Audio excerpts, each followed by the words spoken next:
Dans ce nouveau module, nous touchons à la fin de l'investissement immobilier. Un des critères les plus importants, ça va être la location. À partir de quand je mets mon bien en location? Là, il y a deux écoles. Soit je décide pour être prêt et louer directement mon bien, de le mettre en location quand on touche presque à la fin des travaux. Ou on peut se dire, j'attends la fin des travaux, que mon appartement soit entièrement prêt avant de le mettre à la location.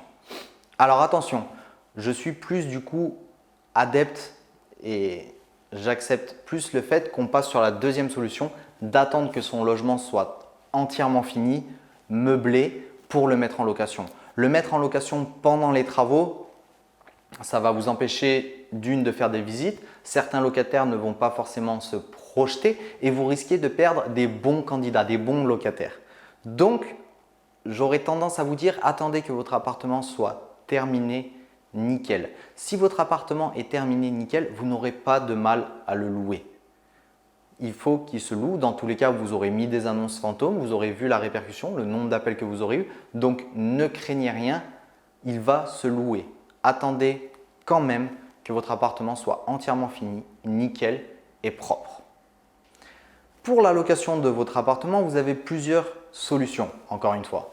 Soit vous décidez de faire ce qu'on appelle de l'autogestion, c'est-à-dire gérer vous-même l'entrée, sortie des locataires et tout le suivi qui arrive derrière, qui en découle. Soit vous avez la possibilité de faire appel à une société de gestion, une agence immobilière qui va s'occuper et prendre en gestion votre bien.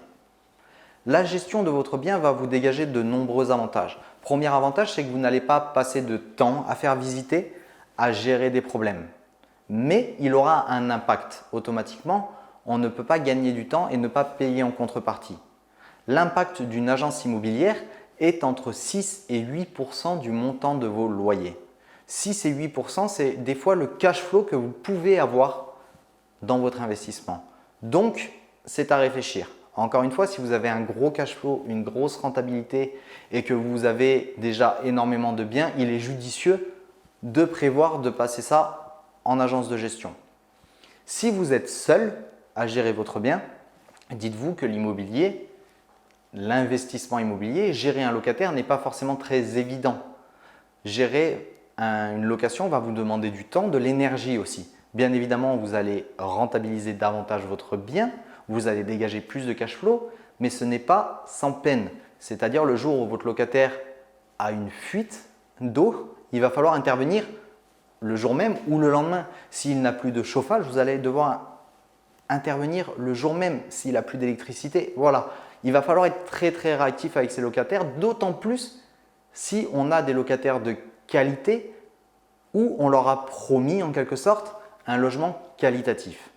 Donc pour ça, soit vous vous dites j'ai du temps, je peux gérer moi-même, je vais m'en occuper, ou vous passez par une agence de gestion. Là, c'est les deux solutions.